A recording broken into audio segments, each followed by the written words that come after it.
eco-friendly and interactive facility showcasing global traditions and modern scientific advances in traditional medicine.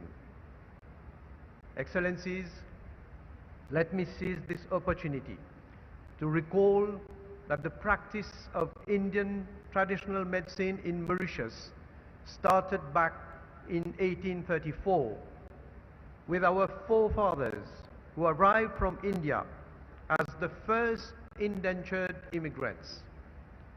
The practice became part of our tradition and maintained its importance in the treatment of common ailments.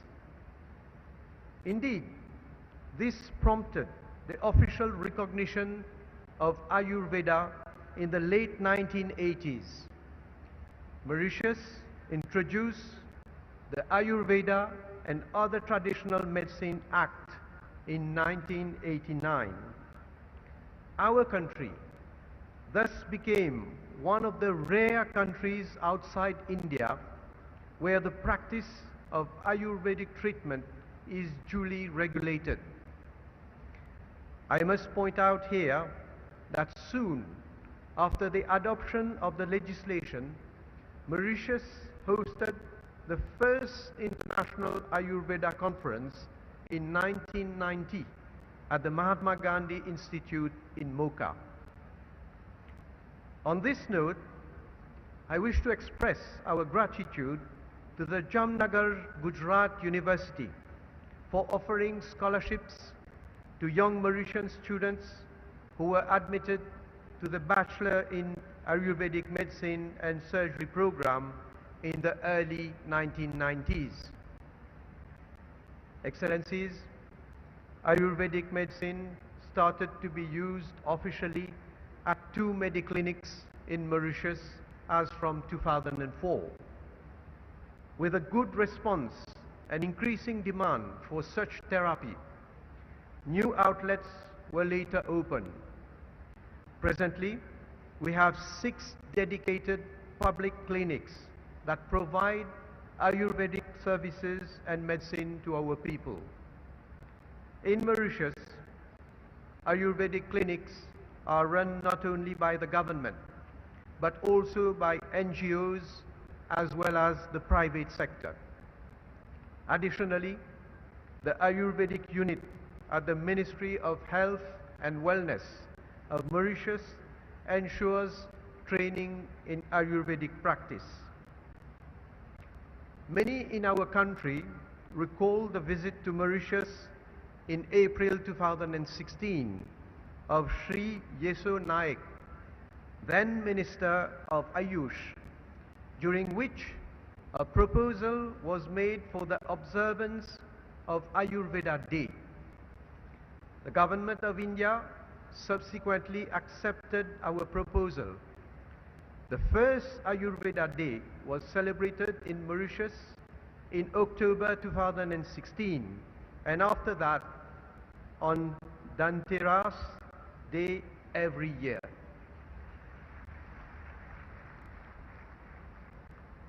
The Ayurveda Day has now become an annual celebration in Mauritius. It provides an opportunity to raise awareness and sensitize the population on the benefits of Ayurvedic medicines, treatment and plants.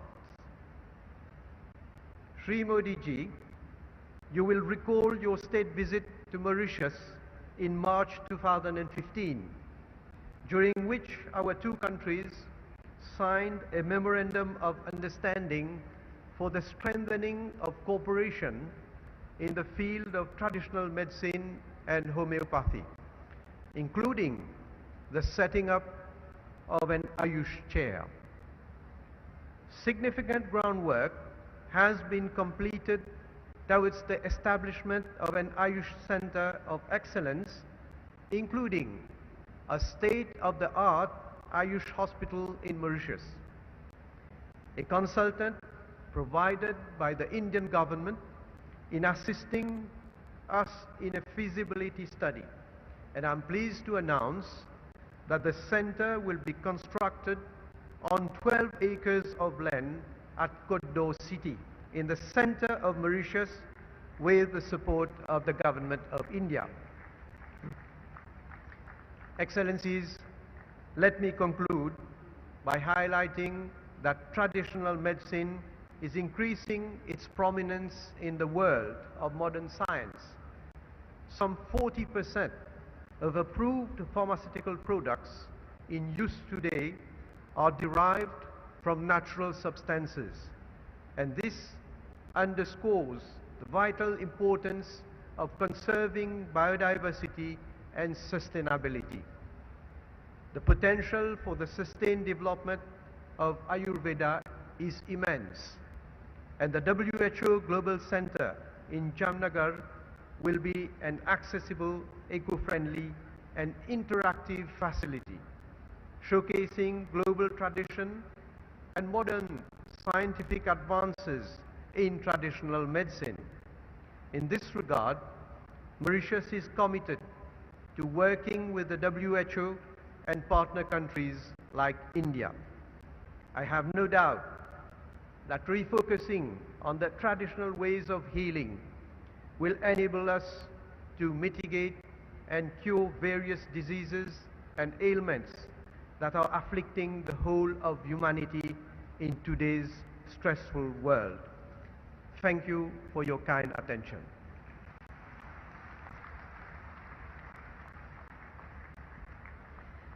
Thank you, Prime Minister Jugnauth, for sharing with us the progressive vision which you have for your country towards promoting traditional medicine and further very closely working with WHO and India. And now, ladies and gentlemen, the moment for which all of us have been waiting. We have now the groundbreaking ceremony of the Global Center for Traditional Medicine, and I would like to request Honorable Prime Minister Modi, Honorable Prime Minister Jugnauth, Dr. Tedros and all present to kindly unveil the WHO GCTM plaque. May I request Honorable Prime Minister Modi, Honorable Prime Minister Jugnauth to please move towards the plaque area.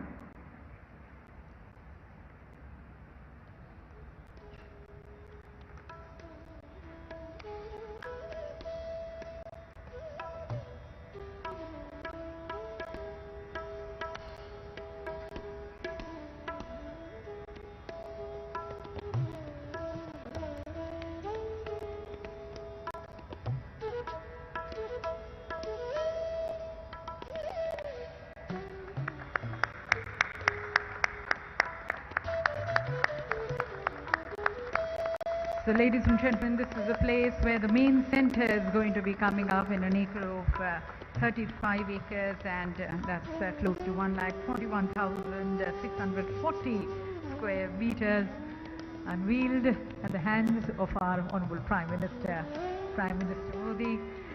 GCTM, ladies and gentlemen, this global center is going to be performing 5 main functions: leadership and management, evidence and learning, data and analytics, innovation and technology, sustainable development and equity. And the center is going to be further ensuring the safety, efficacy, quality, accessibility and the rational use of traditional medicines. Thank you once again to Honorable Prime Minister Modi for unveiling the plaque and laying the foundation for the GCTM. We now bring you a short video on GCTM.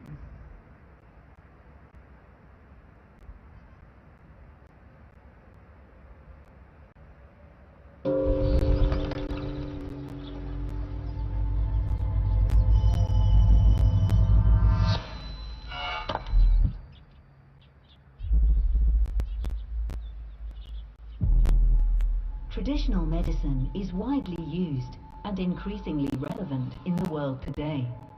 Yet, it has been around for millennia.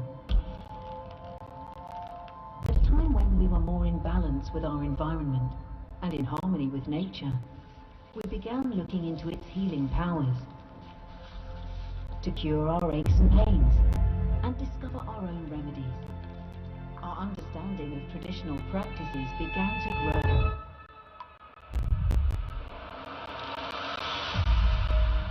Now over 80% of the world's population use traditional medicine, It's also the foundation for many modern medicines and practices.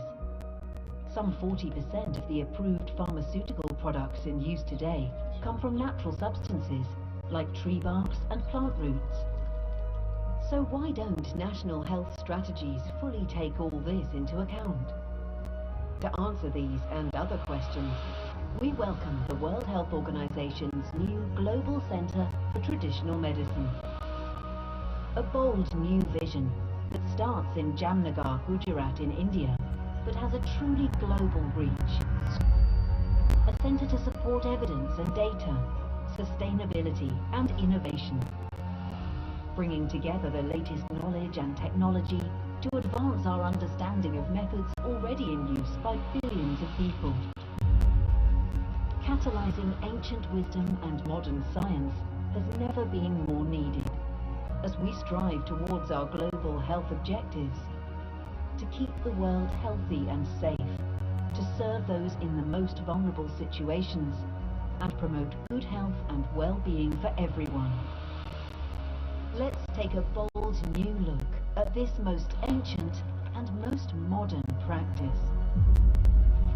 Welcome to WHO's Global Center for Traditional Medicine.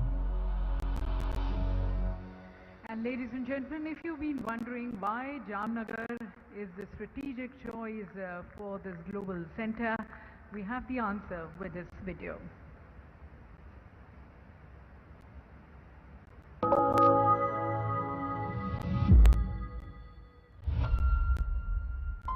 Many of the state-of-the-art traditional medicine systems that the world is familiar with in these contemporary times were born and bred in India.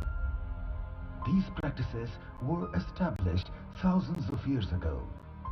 Under the visionary leadership of the Honorable Prime Minister Narendra Modi, the path-breaking policy initiatives and new ideas of Government of India have ensured a monumental surge in the worldwide popularity of yoga and traditional Indian medicine on the world stage.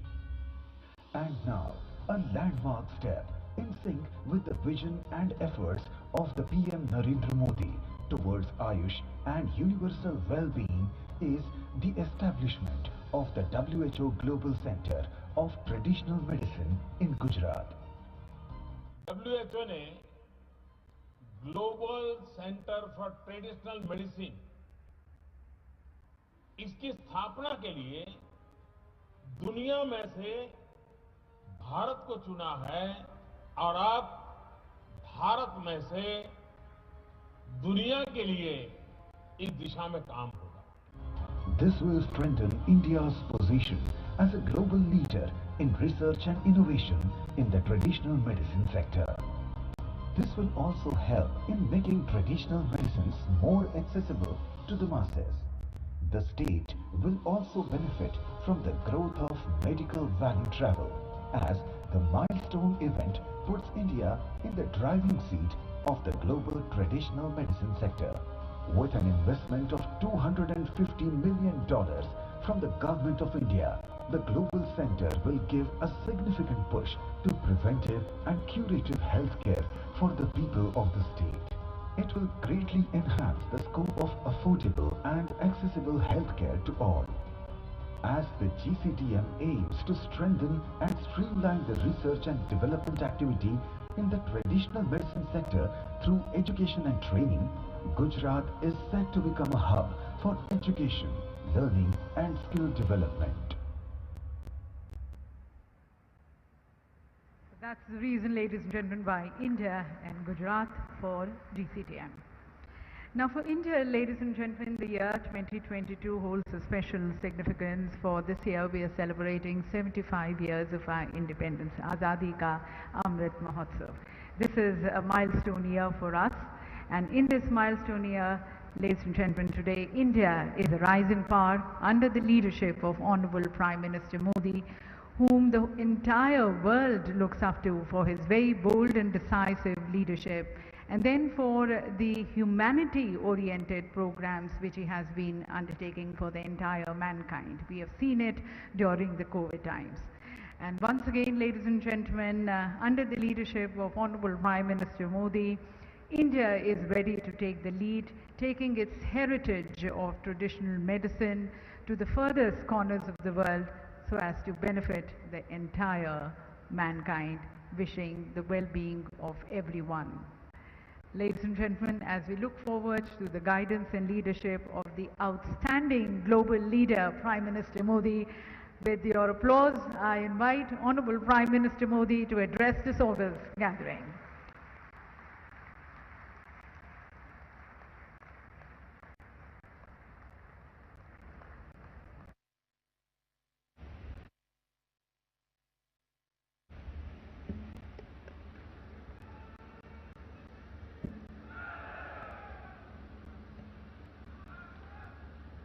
नमस्कार।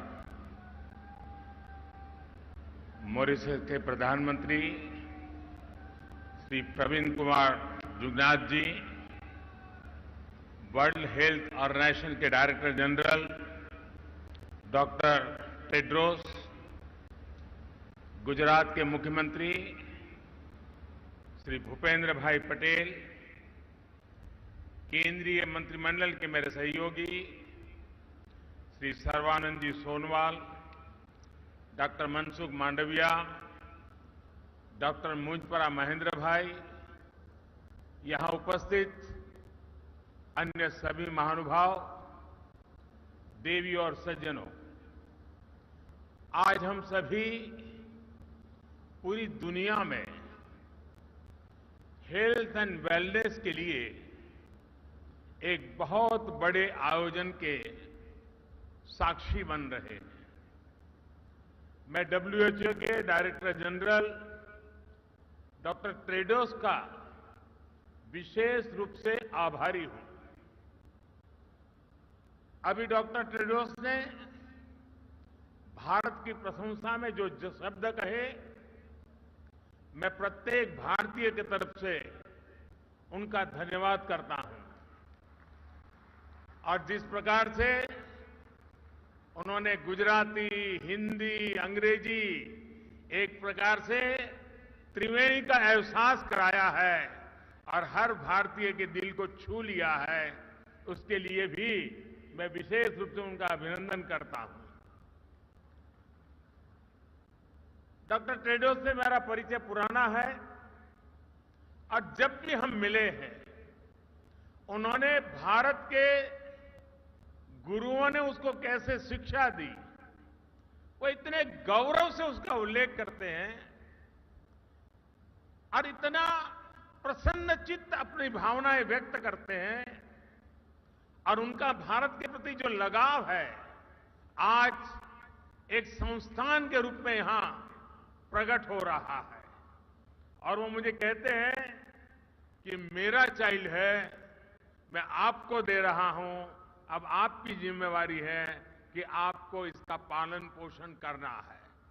मैं doctor Tedros को विश्वास दिलाता हूं कि आपने जिस भरोसे से भारत को ये जिम्मेवारी दी है और जिस उत्साह और उमंग से हमारे यहां के मुख्यमंत्री भूपेंद्र भाई पटेल ने इस पूरी जिम्मेवारी को अपने कंधे पर लिया है, मुझे पूरा विश्वास है कि आपकी आशा और अपेक्षा के अनुसार हम खरे उतरेंगे। मैं अपने अभिन्न मित्र और मॉरिशस के प्रधानमंत्री श्री जुगनाथ जी का भी आभार व्यक्त करता हूं। मेरा उनके परिवार से भी करीब 3 दशक पुराना संबंध रहा है। जब भी मॉरिशस गया, उनके घर जाना, उनके पिताजी से मिलना, उनके परिवार के सबसे संपर्क, 3 दशक का ये पुराना नाता। और मुझे खुशी हुई कि आज मेरे निमंत्रण वो मेरे होम स्टेट गुजरात में आए और उन्होंने भी गुजरात के साथ, गुजराती भाषा के साथ अपना नाता जोड़ करके हम सबका दिल जीत लिया है। अभी हमने बांग्लादेश की प्रधानमंत्री, भूटान के प्रधानमंत्री और नेपाल के प्रधानमंत्री के भी विचार सुने। WHO global centre for traditional medicine के लिए सभी ने अपनी शुभकामनाएं दी हैं। मैं सभी का आभारी हूं। साथियों, WHO ने ट्रेडिशनल मेडिसिन के सेंटर के रूप में भारत के साथ एक नई पार्टनरशिप की है। ये ट्रेडिशनल मेडिसिन के क्षेत्र में भारत के कंट्रीब्यूशन और भारत के पोटेंशियल दोनों का सम्मान है।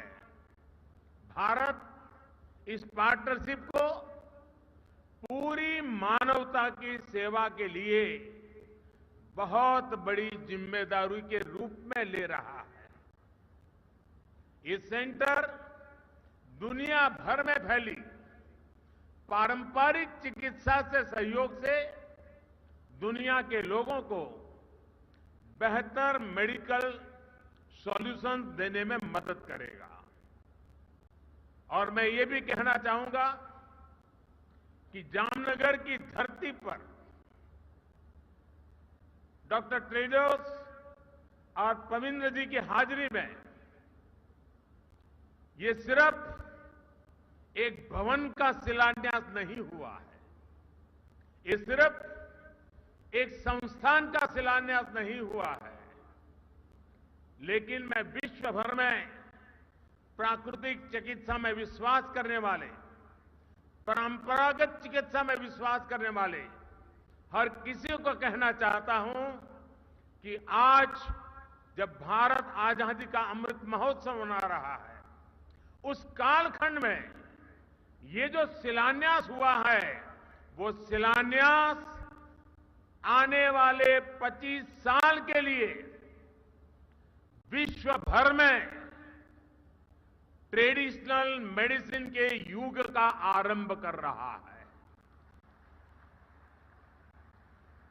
मैं अपनी आंखों के सामने देख रहा हूं कि होलिस्टिक हेल्थ केयर के बढ़ते आकर्षण के कारण आने वाले 25 वर्ष में जब देश आजादी की शताब्दी मनाएगा, तब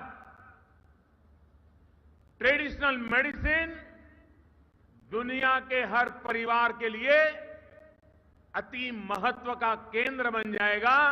इसका ये शिलान्यास है। और आयुर्वेद में तो अमृत कलश का बड़ा महत्व है और अमृत काल में ये कार्य का आरंभ हो रहा है। इसलिए मैं एक नए विश्वास के साथ एक दूरगामी प्रभावों का असर देख रहा हूं। और मेरे लिए व्यक्तिगत तौर पर यह बहुत सुखद है कि इस ग्लोबल सेंटर की स्थापना हमारे जामनगर में हो रही है। जामनगर का आयुर्वेद से एक विशेष रिश्ता रहा है। 5 दशक से भी ज्यादा पहले जामनगर में विश्व की पहली आयुर्वेद यूनिवर्सिटी की स्थापना हुई थी। यहां एक बेहतरीन आयुर्वेद संस्थान institute of teaching and research इन आयुर्वेदा है। अब विश्व स्वास्थ्य संगठन का ये ग्लोबल सेंटर वेलनेस के क्षेत्र में जामनगर की पहचान को वैश्विक स्तर पर नई ऊंचाई देगा। साथियों, डिसीज फ्री रहना, निरोगी रहना जीवन की सफर का एक महत्वपूर्ण हिस्सा हो सकता है, लेकिन वेलनेस ही अल्टीमेट गोल होना चाहिए। साथियों, वेलनेस का हमारा जीवन में क्या महत्व है, ये हमने कोविड पैंडेमिक के इस दौर में अनुभव किया है। इसलिए विश्व को आज हेल्थ केयर डिलीवरी के नए आयाम की तलाश है। मुझे खुशी है कि इस साल के आवर प्लेनेट आवर हेल्थ ये नारा देकर WHO ने भारत का वन अर्थ वन हेल्थ इस विजन को आगे बढ़ाया है। साथियों, हमारे यहां हजारों साल पहले रचित अथर्ववेद में कहा गया है, जीवेम शरदः शतम, यानी 100 वर्ष तक जिए। हमारी परंपरा में 100 वर्ष की आयु की कामना बहुत सहज रही है, क्योंकि तब 100 वर्ष की आयु प्राप्त करना अचंभित नहीं करता था। और इसमें बहुत बड़ी भूमिका हमारी पारंपरिक चिकित्सा पद्धतियों की होती थी। भारत की पारंपरिक चिकित्सा पद्धति सिर्फ इलाज तक सीमित नहीं रही है, बल्कि ये लाइफ की एक होलिस्टिक साइंस है।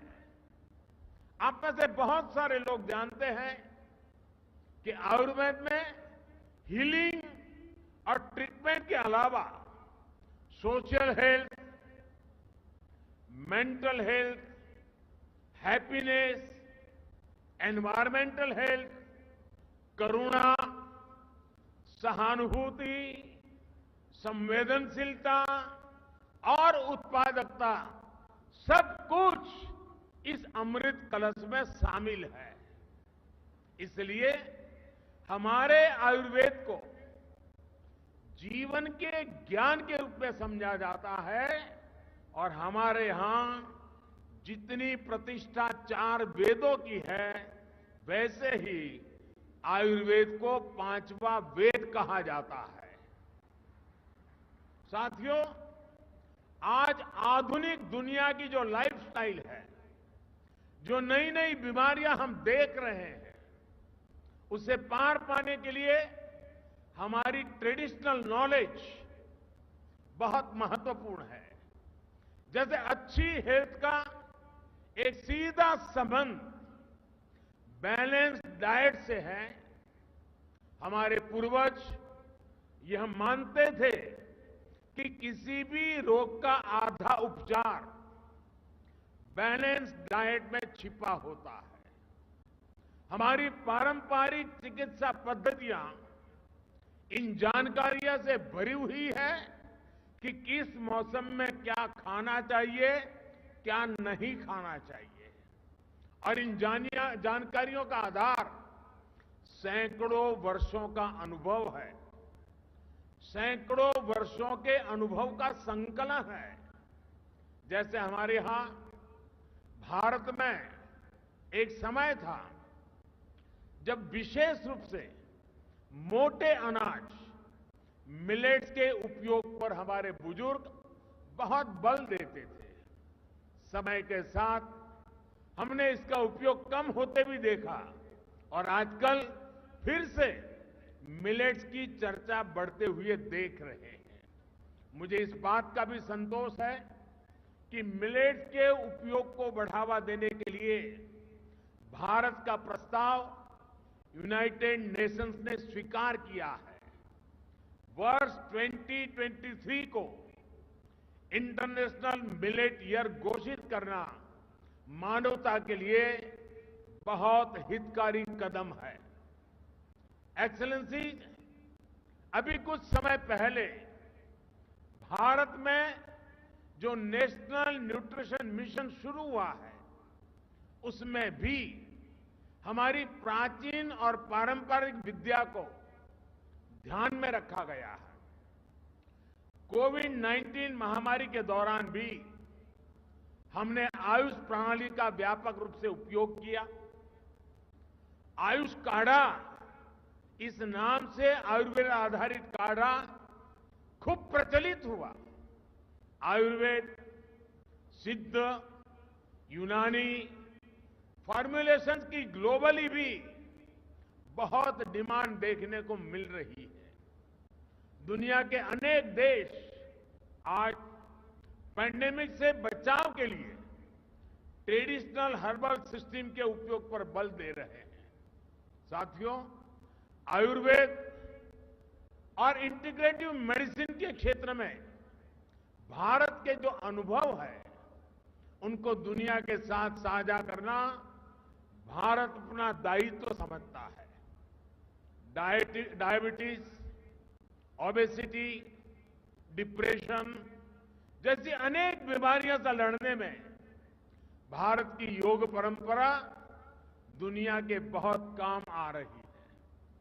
अंतर्राष्ट्रीय योग दिवस के माध्यम से योग प्रचलित हो रहा है और दुनिया भर में लोगों को मानसिक तनाव कम करने में, मन, शरीर, चेतना में संतुलन कायम करने में योग मदद कर रहा है।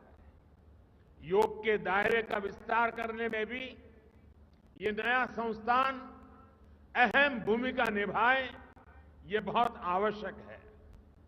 एक्सेलेंसी, आज इस अवसर पर मैं इस ग्लोबल सेंटर के लिए 5 लक्ष्य भी रखना चाहता हूं। पहला लक्ष्य टेक्नोलॉजी का उपयोग करते हुए ट्रेडिशनल विद्याओं के संकलन का है, उनका डेटाबेस बनाने का है। अलग अलग देशों में ट्रेडिशनल मेडिसिन की अलग अलग परंपराएं रही हैं। इस केंद्र में इन परंपराओं का संकलन करते हुए एक वैश्विक संग्रह यानी रिपोजिटरी बनानी चाहिए। ये केंद्र इन परंपराओं के जानकारों, मूल पद्धतियों के स्रोतों का अध्ययन करके भी उनका एक संकलन कर सकते हैं।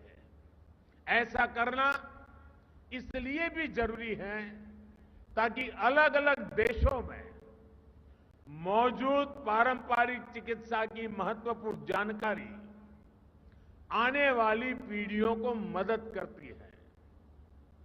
साथियों, जीसीटीएम को पारंपरिक औषधियों की टेस्टिंग और सर्टिफिकेशन के लिए इंटरनेशनल स्टैंडर्ड भी बनाने चाहिए। ये आपकी संस्था का दूसरा लक्ष्य हो सकता है। इससे हर देश में लोगों का भरोसा इन औषधियों पर और बढ़ेगा। हम देखते हैं कि भारत की कई पारंपरिक दवाइयां विदेशियों को भी बहुत प्रभावी लगती है, लेकिन वैश्विक स्टैंडर्ड न होने की वजह से उनका नियमित व्यापार सीमित रहता है। इसलिए उनकी उपलब्धता अभी कम रहती है। मुझे लगता है कि कई दूसरे देशों को भी इसी तरह की मुश्किल आती होगी। इस ग्लोबल सेंटर को इसके समाधान के लिए भी काम करना चाहिए।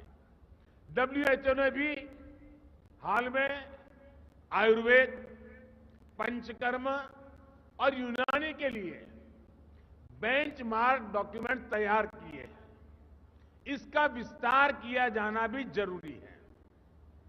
साथियों, जीसीटीएम एक ऐसा प्लेटफॉर्म बनना चाहिए जहां विश्व की पारंपरिक चिकित्सा पद्धतियों के एक्सपर्ट्स एक साथ आए, एक साथ जुटे, अपने अनुभव साझा करें। इन प्रयासों को एक ग्लोबल सेंटर अपना तीसरा लक्ष्य बना सकता है। क्या ये संस्थान एक सालाना समारोह कर सकता है? कोई एनुअल ट्रेडिशनल मेडिसिन फेस्टिवल कर सकता है जिसमें दुनिया के ज्यादा से ज्यादा देशों के एक्सपर्ट्स चिंतन करें, अपनी पद्धतियों को साझा करें। साथियों, मैं समझता हूं इस सेंटर का चौथा लक्ष्य रिसर्च में निवेश से जुड़ा होना चाहिए। जीसीटीएम को ट्रेडिशनल मेडिसिन के क्षेत्र में रिसर्च के लिए फंडिंग को मोबिलाइज करना चाहिए। हम देखते हैं कि आधुनिक फार्मा कंपनियों के लिए रिसर्च क्षेत्र में अरबों खरबों डॉलर्स उपलब्ध रहते हैं। हमें उसी तरह के रिसोर्सेज ट्रेडिशनल मेडिसिन में रिसर्च के लिए भी तैयार करने चाहिए। पांचवा लक्ष्य ट्रीटमेंट प्रोटोकॉल से जुड़ा है। क्या जीसीटीएम कुछ स्पेसिफिक बीमारियों के लिए होलिस्टिक ट्रीटमेंट प्रोटोकॉल विकसित कर सकता है, जिसमें मरीज को मॉडर्न और ट्रेडिशनल मेडिसिन दोनों का फायदा मिले। अपने हेल्थ केयर सिस्टम में इन प्राचीन विद्यालयों के इफेक्टिव इंटीग्रेशन से अनेक बीमारियों से लड़ने में मदद मिल सकती है। साथियों, हम भारतीय वसुधैव कुटुंबकम और सर्वे संतु निरामय इस भावना से जीने वाले लोग हैं। पूरी दुनिया एक ही परिवार है और ये पूरा परिवार हमेशा निरोगी रहे, ये हमारा दर्शन रहा है। आज WHO GCTM की स्थापना से भारत की ये परंपरा और समृद्ध हो रही है। WHO का यह केंद्र विश्व भर में लोगों का स्वास्थ्य बेहतर बनाएगा। इसी कामना के साथ मैं अपनी बात समाप्त करता हूं और मैं अब दोनों मेहमानों का समय निकालने के लिए, इस समारोह को ऊंचाई देने के लिए, इसका महात्म्य बढ़ाने के लिए हृदय से उनका बहुत बहुत आभार व्यक्त करता हूं। एक बार फिर आप सभी का बहुत बहुत धन्यवाद। नमस्कार।